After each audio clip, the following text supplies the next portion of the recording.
So first we've got a question from Charles here joining us live. And Charles is asking, how soon can an individual developer join either the beta net or the mainnet? And then also, how soon will there be actual code, for example, in GitHub to supplement the white papers? Ben, is that something that you answer for us here?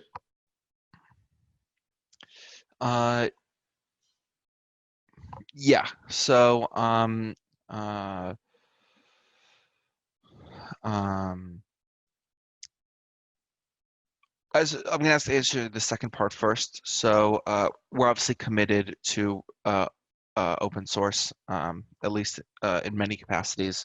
The software fundamentally, this stuff needs to be vetted. We are working on doing this, and I don't have any dates that I can share right now, but we hope to be able to put out some stuff soon. We really want to make sure that what we release is high quality and is something that the community can work with us on, and we don't want to waste the community's time. So I believe we've got more coming, and as soon as we're able to say something, we will. As to individual developer join the betanet or mainnet, we currently have the Arrow SDK open. So we're going to have the first group of people that we give access to. And we're currently trying to work with people to get access to that. And, once betanet comes out, I think that we're going to make access as open as possible. A network like this doesn't function, in a bubble. I do want to explain a little bit why our hesitation to put it out, which is that we're a small team, and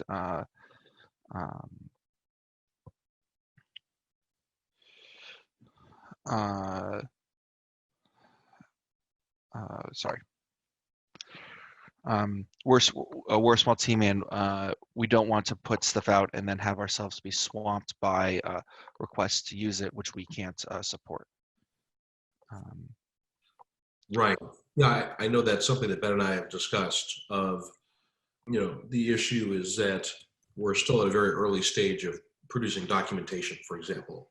And so if we brought this out for everyone to handle and started getting questions from 100 different developers at once, that would quickly overwhelm us. And so that's kind of the primary thought process, is simply, we want this in everyone's hands as soon as we can, subject to how do we make sure that we can support them and give them answers, whether that's through documentation, whether that's through one-on-one support. And yeah, the timeline that we've talked about is betanet coming in the first half of 2020, and then mainnet coming towards the end of next year. And so excited to see that coming forward here. So the next question that coming in from Discord here, and we'll address this a little bit, but it might be something worth addressing again here. We have a person on Discord asking if someone could explain how civil resistance is achieved, both for the XX coin and then also for the XX network. Yeah, so I did touch on it just briefly. NodeCon is a very important part of this for our network.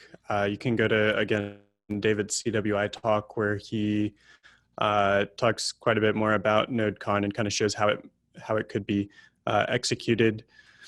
After NodeCon, we obviously want to continue enabling new users and new nodes into the network.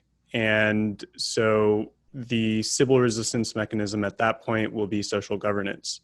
So it will be using some of the governance mechanisms we mentioned in webinar 3, which is mainly random sample voting, and because of random sample voting, the ability to incentivize users to really dig into governance and participate. Using that kind of unique incentivized governance mechanism, we can have the community kind of vet these nodes and make sure that they aren't admitting a lot of nodes from any particular centralized source of control. I'm not sure if Ben has anything to add to that. No, I think that you got it. Our view on civil resistance is that it's fundamentally a social process, which is why we're using social governance to solve it. Ultimately, we're really trying to push the extreme on the boundaries on the safety of the network.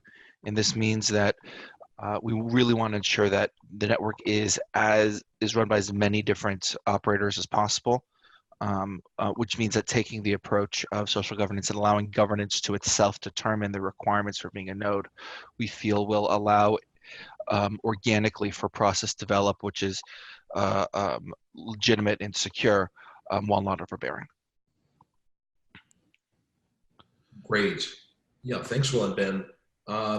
So there's a couple of questions that we received about the XX Messenger, the Messenger app that folks can access through the XX Collective app, the smartphone app, where we've now got, I think, well over 1,000 users using the Messenger. The three of us on the phone are not the folks to turn to for tech support issues. However, we've had some questions about, where does the XX Messenger fit within the bigger picture for the XX network? And so I'm not sure if that's more of a Ben or a Will question, but it would be helpful to get, context of, what is the vision, the way ahead for the Messenger, and how does it fit within the bigger picture of our work? Go for it, Ben. Yeah, as a as a tool and as a utility, it is a critical component of our vision for the network. In many ways, person-to-person communication is just one of the simplest uses of the communications layer, but that doesn't change the fact that it is one of the most powerful. The ability to communicate privately is one which we think will reshape large swaths of how we go about day-to-day lives and will protect freedoms into the future. As to the specific future of the XX Messenger app, I don't have a specific answer for you. I'm certain that private communications in apps like what we've currently developed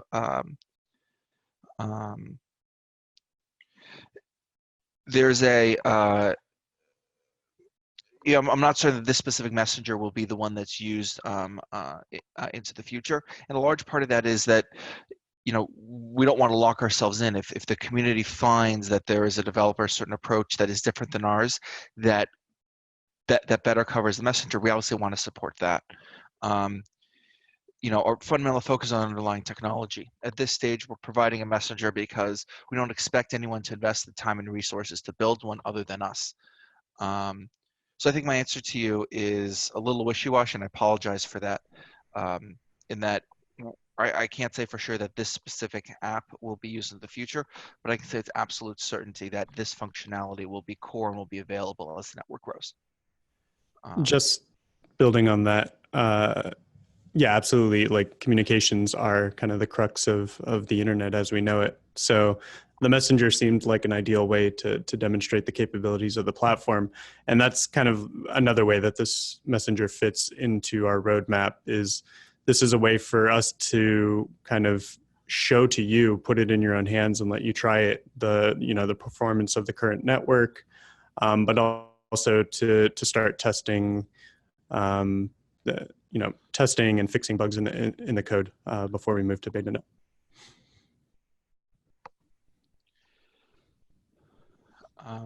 Another question was asked about the messenger. I think I'll just quickly answer it, which was, is there a registry or website of well-known messenger users who don't mind testing with individuals?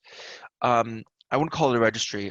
There's a vibrant community of people on our Discord who are actively using the messenger. So we recommend looking there. There's also a Twitter hashtag that some people have used, XX Messenger, although I honestly don't know how active that is. So hopefully you can find some people to test with there. Yeah. Can we go back to this slide that was skipped? that Charles was Yes. asking about? I believe it was this one. It was Yeah. just a general summary of our token economics approach. So, we discussed network bootstrapping and how uh, we start with higher inflation, and then once fees are able to cover network operations, we reduce. We talked about postage, which, as I mentioned, is the mechanism for covering the cost for paid communications, and how these scaling properties create a virtuous cycle of growth, which is something we're very excited about.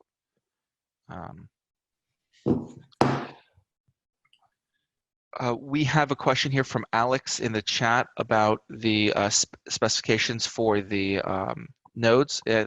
He wrote, why does the node specs ask for a 1 gigabit connection without any detailed info about guaranteed bandwidth sustained rate if the average bandwidth required has been estimated in less than 10 megabits per second?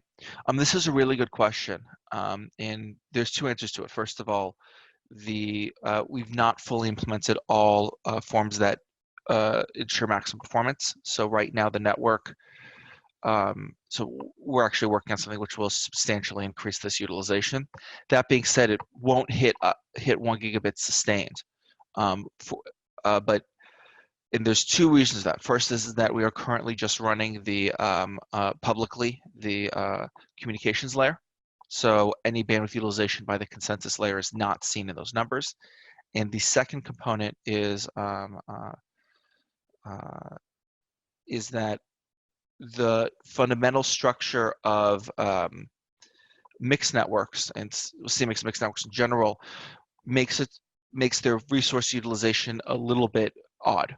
So if I go to integration, I've got a pretty great chart where I can show this. So as you can see here, we're looking just at the Elixir CMX protocol. Its network utilization, it sometimes spikes to the full bandwidth utilization. Most of the time it's not using it all. So this results in average low utilization, but high instantaneous utilization. And this is core to how the network functions. So when the network operates, a mixed network is a sequential operation. So a node takes group of messages, does its encryption operation, then transfers them. Then the next node takes them, does a group of encryption operations, then transfers them. This happens sequentially over and over again. As a result, from the highest, most simplistic implementation, only one node is operating on a chunk of data at a time. Now, we have mechanisms already running using streaming communications, which overlap these interactions as much as possible. But this does mean that the total average bandwidth utilization is very different than the instantaneous bandwidth utilization for mixed networks. I hope this answers your question, Alex. And I want to point out on the next slide here, we talked about how this will combine with consensus, and that we expect that while the mixed network is using kind of these bursts of data in between there'll be higher data usage by the consensus layer. I don't know if Will wants to chime in and say anything more about that.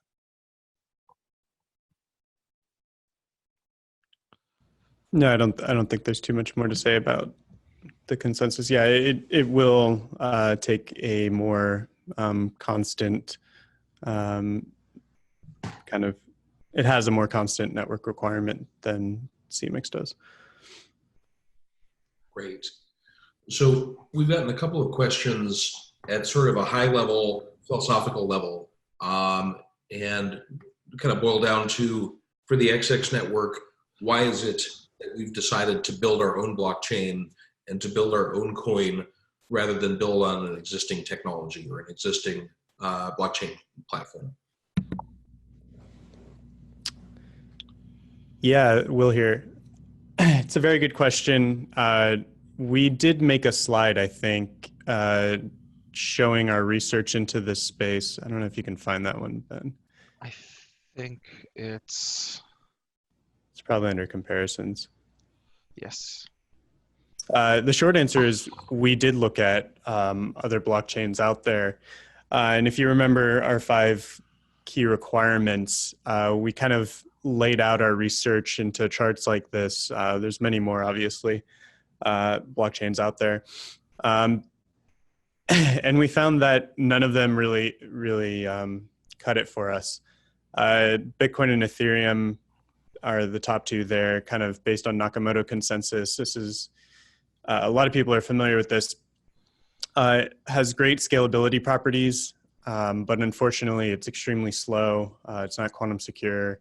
It's forkable, and finality time just increases exponentially with the number of Byzantine actors in the network.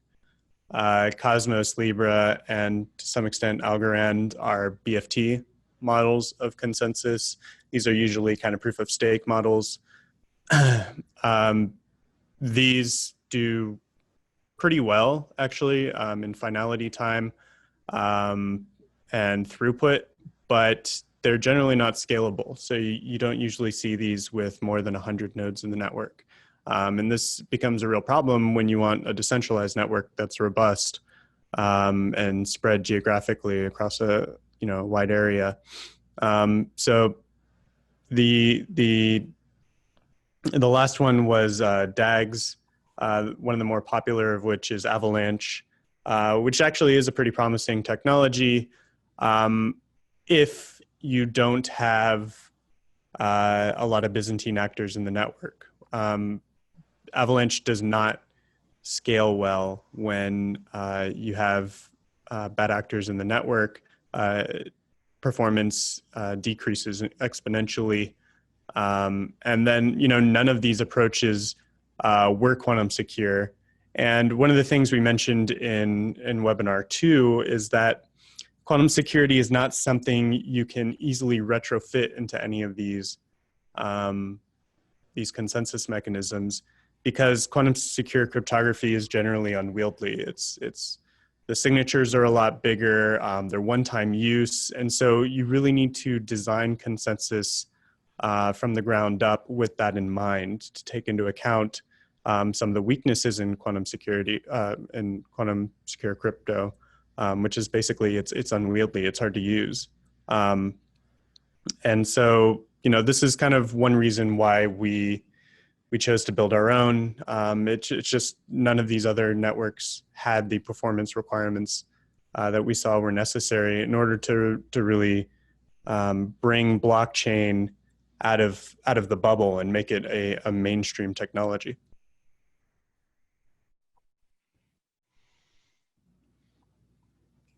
Great, thank you, Will.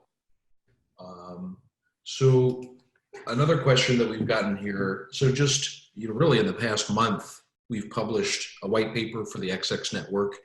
We've published a technical paper for Praxis. We've published an architecture brief from Elixir. I mean, that's a lot of great reading out there for folks. I encourage you to go to xx-coin.io, which will have links to each of those documents. Should readers expect to see additional white papers, technical papers coming in the future? What is the kind of future path look like in terms of publications for our team?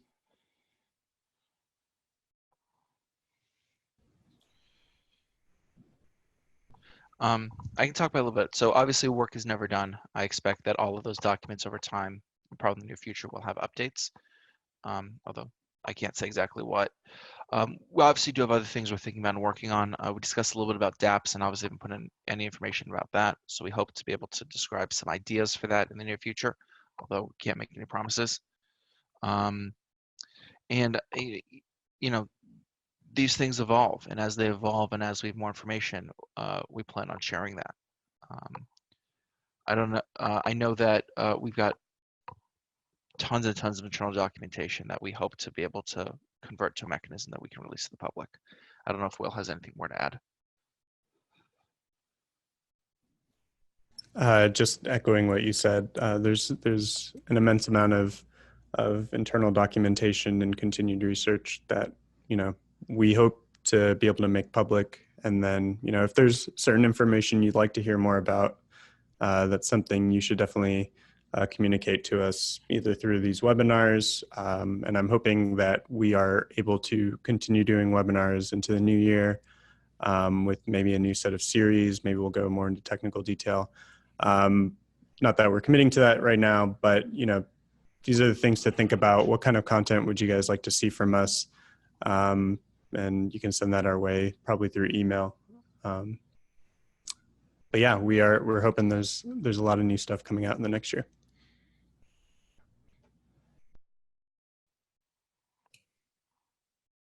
Great, thanks guys. And again, I want to encourage folks joining us live to use the Q&A box on your screen where you can ask questions or simply ask us to expand on any of the topics that we've mentioned so far today.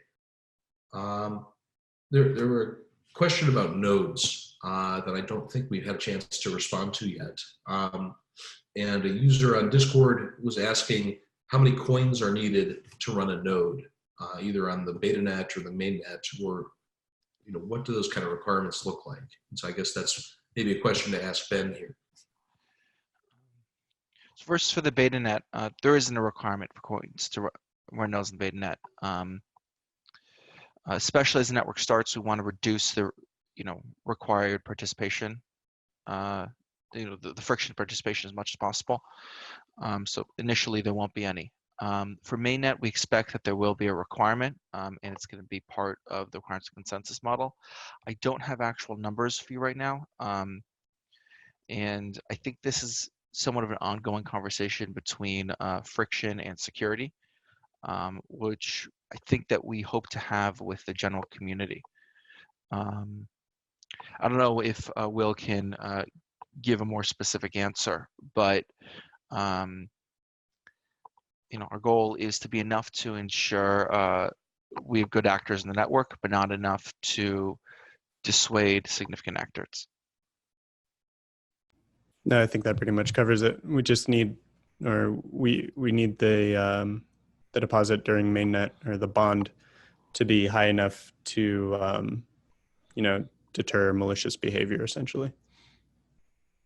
But we don't have fixed values for that at the moment, and that will likely be influenced by governance, or definitely influenced by governance. Yeah. We have a question here. In the next decade, there may be 10 to the 12 devices on the mesh/net. Can NextX scale up to that many tiny nodes? At least 10 to the 10 people with mobile devices are definitely required. As to the max number of nodes that the software can support, on the communication side, it's really quite high. It can keep going. There is going to be some limit on the consensus side, which maybe Will can speak to.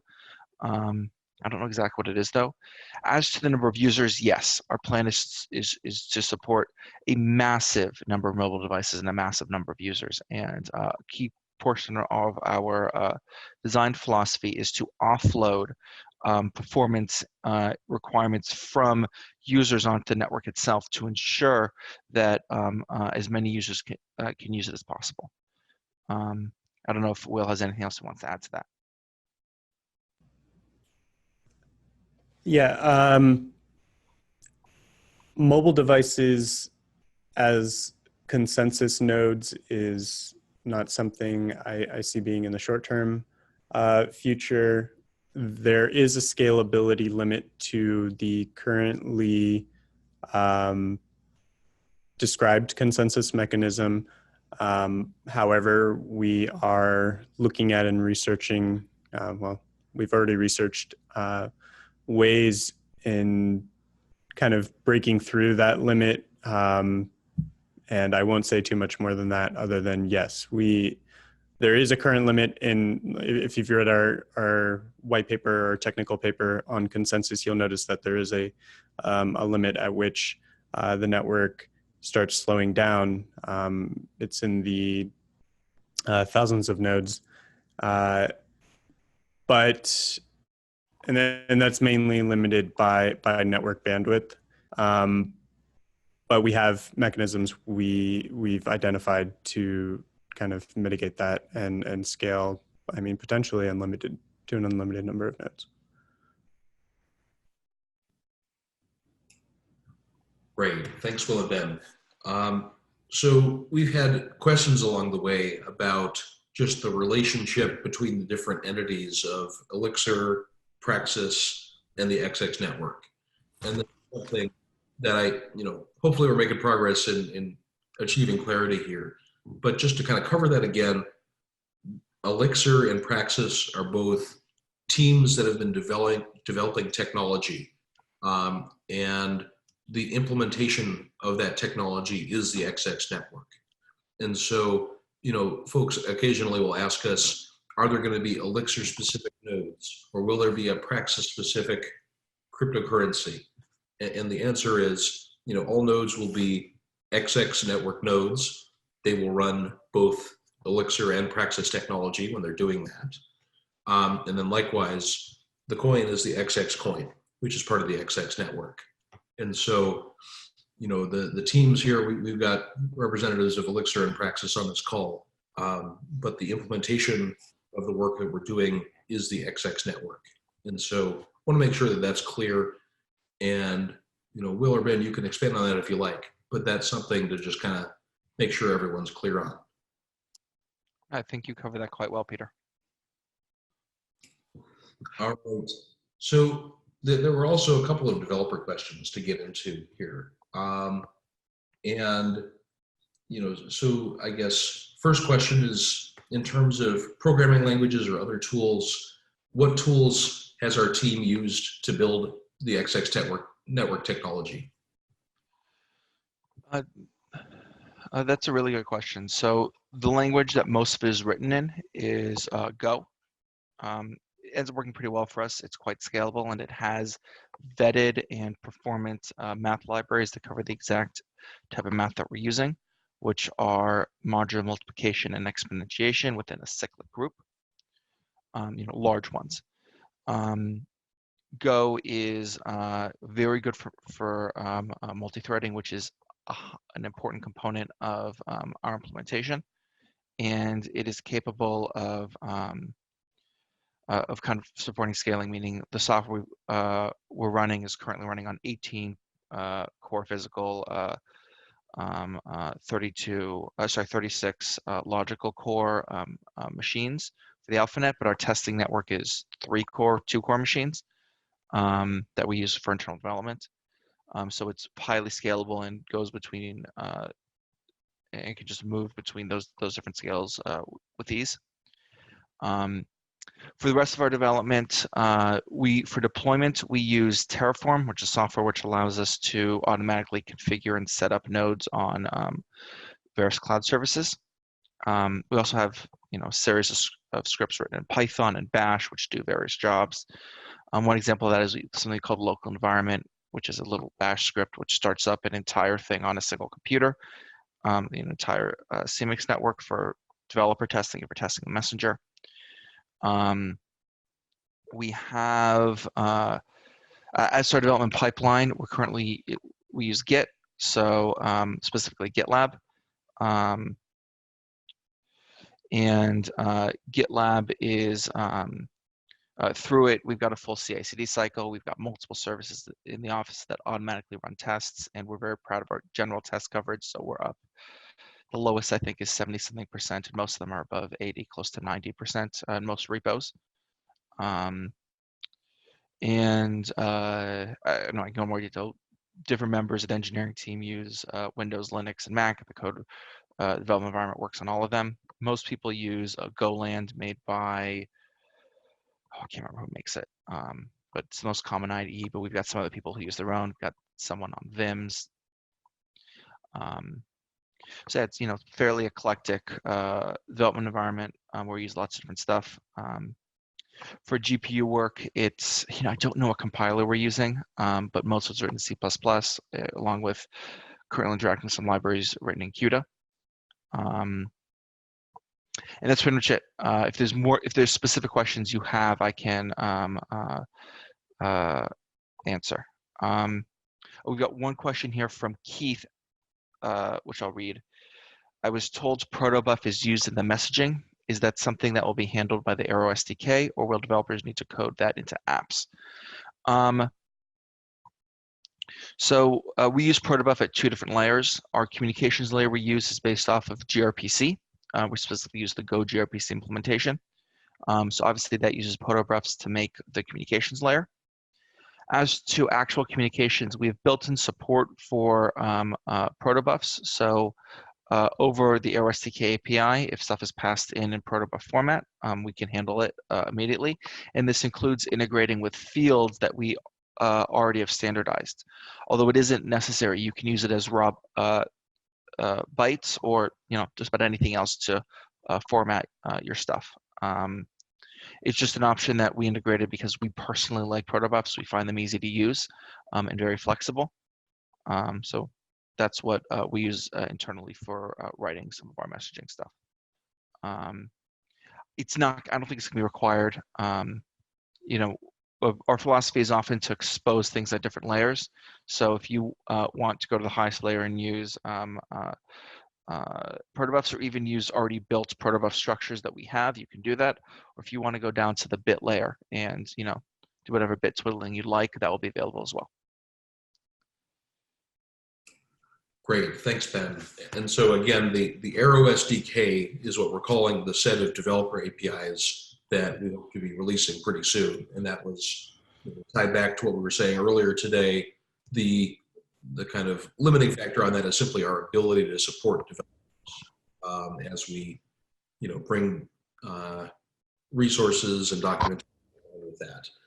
When folks get their hands on the Arrow SDK, are the tools that they're going to see pretty similar to what you just described for what the team has been internally working on, or what should folks kind of expect to see when they get their hands on the Arrow SDK then? Yeah, so the Arrow SDK, like everything else, is primarily written in Go. It uses the exact same math libraries and communication libraries and primitive libraries as the rest of our software. So they'll have access to that. We currently have explicit support for obviously using it from Go, and then from compiling it into a state usable from Java, Swift, and Objective-C and Kotlin, obviously focusing on the mobile world. We also, we're going to expand usage. It's not too hard with Go to make it accessible from C or from other potential libraries. Other potential languages. But yeah, the way we work is that there is somewhat of a firewall between the team making the AlphaNet and making the messenger. And obviously, we love each other.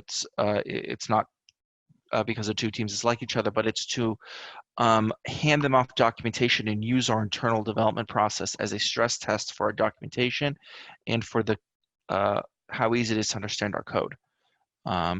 So we're trying to use the development of the messenger as to improve the quality of the APIs so that when they're released, they're easier to understand and easier to work with. So yes, the external access will be the same as what we have internally. Great, thanks, Ben. So one other kind of area of questions has to do with our consensus mechanism. It's questions about sort of the security. And so I think hopefully Will can answer these questions. And so first of all, there was a question about, can an adversary figure out the sequence of block producers and endorsers?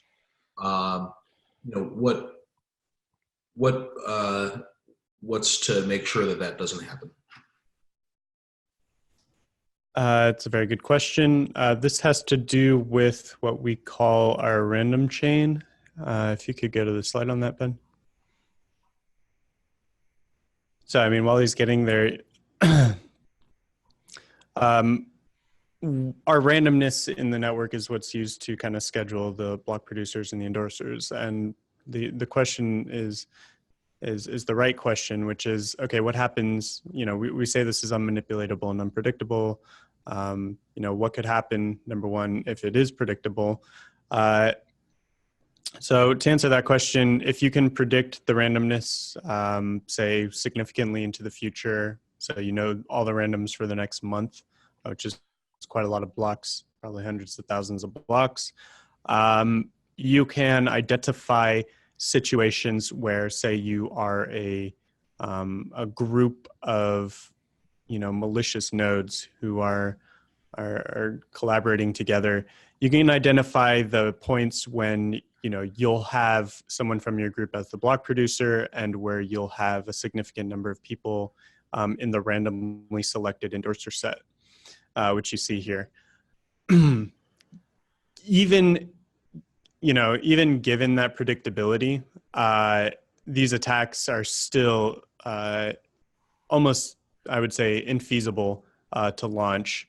The statistics just show that in thousands and thousands of years, you won't be successful at launching this attack, given the network assumptions of 33% Byzantine.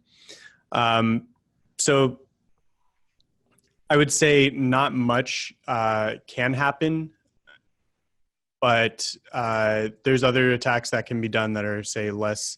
That in that situation, if someone were able to pull off an attack like that, say they might be able to mint tokens or create tokens or steal tokens. We've proven that that's just not possible in thousands of years of this network running. But something maybe less, critical or severe would be that you might be able to target disruption attacks at certain block producers.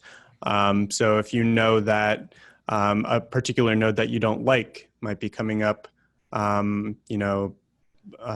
a certain time, then you can launch, say, a DDoS attack on that node and try to take it down, stuff like this. So that kind of frames the adversarial model we're working with here, which is, these nodes are going to try to either steal money or they're going to try to disrupt the nodes to try to make them look unreliable. And maybe that'll, eventually get them kicked out of the network via social governance or something. So how do we prevent that? So we use this thing called a randomness chain, which is seeded with the very secure random that we generate at NodeCon. We talked a little bit about that in webinar 2, but if someone wants to know more about it, they can post a question and I'll dig into it. But it starts with that very secure random, which is used to select the first BP. And that BP has these committed random values called BP reveals. He's the only one that knows the random, but he has committed to it in a way that anyone can verify that he hasn't manipulated it at all. And so by combining the NodeCon seed with that random reveal that he shares with the network, he selects the random for the next block. And so this is where the chain comes in. And then using that random, the next BP also reveals his random, and so on and so forth. And that's where you get the chain. So what's interesting about this is, first of all, it's unmanipulatable. Because that BP reveal has been committed to, he can't change it in order to create a random for the next block that is more favorable towards him or his colluding group. So it's unmanipulatable, it's unminable, and it's unminable. Basically, these commitments, one potential attack would have been that the BPs could mine these commits in advance so that they always select the next BP to be their friend. And that's where the chain comes in. Because they have to commit to these values before they know the NodeCon seed, there's no way for them to mine in a way that would select future nodes that would be malicious or colluding with them. So that's kind of the unminable aspect to it, the unmanipulatable aspect. Then there's also the unpredictability aspect. So how do you make sure that nobody can see too far into the future? Well, obviously, if you're, say, BP1 in this scenario, looking at this diagram, because you already know the BP reveal before you share it to the network, you actually know block 1 random before the rest of the network does. So generally, you might think, okay, that's a way to attack the network. Say you can get a long enough chain of these, where your BP reveal selects someone else you're working with, whose BP reveal also happens to select someone else you're working with. So you happen to get like a chain of these where nodes you're colluding with all are going to be chosen to be BPs, which you this would kind of allow you, in theory, to launch an attack against a future node, because you would know, hey, node 386 is going to be the BP in say a minute. Maybe we can launch a DDoS attack on him. It's still a pretty short amount of time to launch an attack, but if you're already considering that you don't know who it's not something you can target in advance, right? You can't set up the DDoS to target a specific node in advance. All you can do is say, okay, who's going to be the node at the end of our chain of malicious nodes? And then you can try to target the attack at that specific node. Because these BP reveals are random, and because we have the network assumption of 33% Byzantine, you're only going to have a roughly 1/3 chance of, if you're a malicious node, of the next node being a malicious node. And this compounds. So say you're BP1, you have a 1/3 chance of BP2 being malicious. The chance of BP3 being malicious is 1 out of 9, and so on and so forth. And pretty soon it becomes statistically infeasible for you to create a chain of more than, say, like 5. I don't know the exact number, but it's, under a minute, you'll never get a chain of malicious nodes knowing who the BP is going to be, say, a minute in advance. And so that's where our unpredictability comes from. This should make it very difficult and infeasible for nodes to plan targeted attacks. I hope that answered your question. Great, thanks, Will. So we've got another question from Charles here asking whether we've put in some thought to distributed ways to solve the loss of credentials problem. And so, kind of real world here, if a user loses their credentials, how do we make sure that they can access, whether it's their wallet, whether it's their XX network account? And Charles is asking about, do we issue laminated cards with private keys, or what should be the best approach to that? So I think maybe, Ben, you're the person to answer that one. Yeah, so we still haven't given thought to this problem. On the cryptographic layer, we actually already have a partial implementation of the solution, or at least a partial solution. So in the network, what essentially happens is that a user is generating keys, and the user controls their keys. So when you log in, for example, XX Messenger, you're not doing an exchange with a server, which is then saying, okay, I'm giving you a token. What's actually going on is you're decrypting a store on your phone of your own keys. And you use those keys at different times to interact with the network, but the network isn't actually storing your data. You're storing your own data. So obviously, if you're storing your own data and you lose your data store, you're a little bit screwed. So there are, the obvious solution is to back this up, but that becomes very difficult where on every device, you're generating new randoms, you're doing new things. So you don't want to constantly be backing up. So a kind of standard solution to this problem is to generate all your randomness from a single seed. So generate a 10K, 100K bit string of randomness and use a mechanism to extrapolate new keys from that. And the way our code is written, it already supports this approach. So the essential thing we do is that actually the amount of randomness we have our nodes generate is greater than can be pulled just from like dev random or the common randomness sources. So, and I cannot remember the name of the construction we use. It starts with an L, but we use a construction to expand that randomness in a secure manner. And that same construction can be used to expand a more rote source of randomness. And what a user can do is, they can generate everything from the same source of randomness, or they can periodically add more randomness to their thing and encrypt it with their previously known randomness and store it, say, on the blockchain so that you're not just stuck with your initial source. But because you're starting off with an initial source of randomness, an initial seed, as long as you have your initial randomness source stored somewhere else, you can find on the blockchain all of your keys and the references to your stuff and recreate your identity. So that was a little long-winded, but yes, it's certainly possible, and it's something that we will support, and we've already started the work on supporting it. And as you've said, losing your phone or being stolen is problematic if all your keys are mobile resident, which is exactly why we've looked into these problems and have a solution of basically a core backup of some stuff that you can use to regenerate and reacquire all the keying material you made into the future. Great. So Charles, I hope that answers your question. Thanks, Ben. So we're going to start to kind of wrap up for this morning here, but want to thank everyone who's joined us live, and we'll be posting this as well as all the other webinars to the XX Network YouTube account, where all those videos are living there. And also, we continue to be available, and the conversation's ongoing, especially on our Discord and Telegram channels. And there's links to those on both the Elixir and Praxis websites. And so I think we all agree that this webinar format has been pretty successful. We've seen great attendance in most of these webinars. And so we'll continue to have this in our back pocket as a means to communicate with you, the members of the community.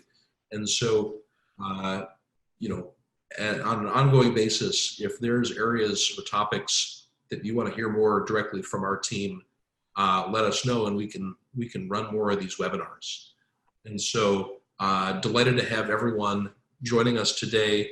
I'm going to offer Ben or Will the chance to make some closing remarks here, but we're delighted to have so many folks who've been joining us over the past 4 weeks. Not much to say, just thank you for participating. As we've said over and over again, we view this as kind of a, back and forth in a communal process. We're limited in both our scope and our perspective, and having more perspectives available and working with us to build this network is critical to both its success and its ability to serve a wide variety of people. And echoing what Ben and Peter said, like it's been an absolute pleasure to really connect with the community and all of you that have spent time and attended our webinars. And we're really looking forward to continuing this interaction. And hopefully you guys stay engaged and keep asking great questions. And we'll get some great new stuff out in the new year. Thank you. Thanks again. This concludes the webinar for today, but look forward to continuing the conversation in the weeks and months to come. Have a great day and Happy New Year.